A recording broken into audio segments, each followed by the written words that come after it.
ঘুরতে গিয়ে meat box কিনে আনলাম।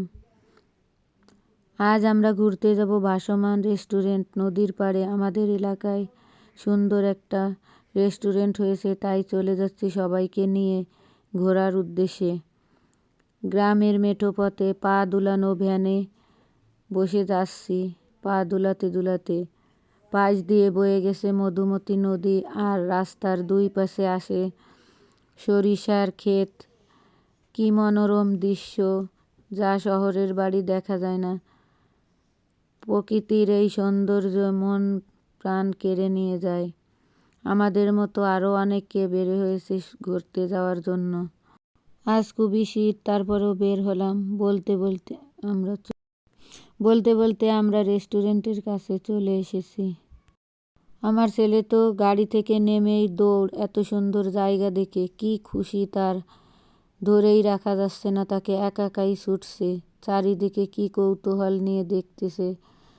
পাশে নদী, তার পাশেই ভাসমান রেস্টুরেন্ট। কি সুন্দর দেখেন, গ্রামের বাড়ি, তারপরও এই সুন্দর পরিবেশ দেখতে নানা বয়সের মানুষ ছুটে এসেছে। কোথাও বসার জায়গা নেই, আমরা একটু বসে যে অর্ডার দিয়ে খাবো, কোথাও কোনো সিট খালি নাই। তাই আমরা বিভিন্ন জায়গা ঘুরে ঘুরে ভিডিও ক্লিপগুলো নিচ্ছি। আমার বাচ্চারা ছবি তুলছে, সবাই ঘুরে ঘুরে দেখছে।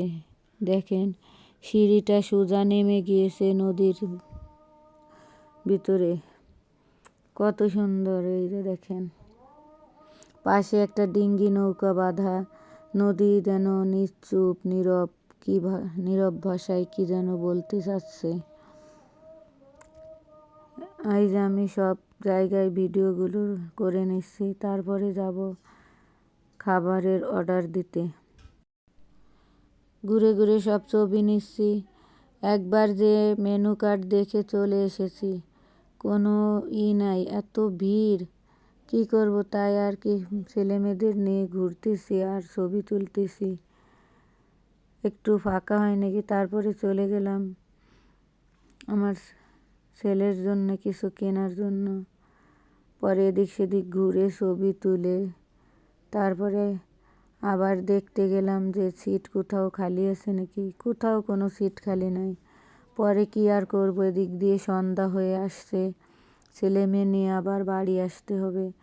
তার জন্য আবার গেলাম ক্যান্টিনে অর্ডার দিতে।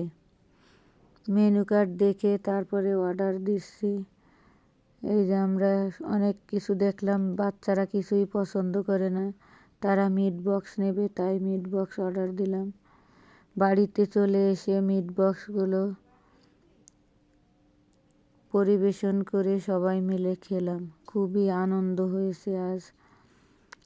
মিট বক্সটা এত মজা হয়েছিল, আসলে খুবই ভালো, রান্নার মানটাও খুব ভালো ছিল। ধন্যবাদ। আপুর ভিডিও ভালো লাগলে লাইক কমেন্ট শেয়ার করবেন, পাশে থাকবেন। ধন্যবাদ।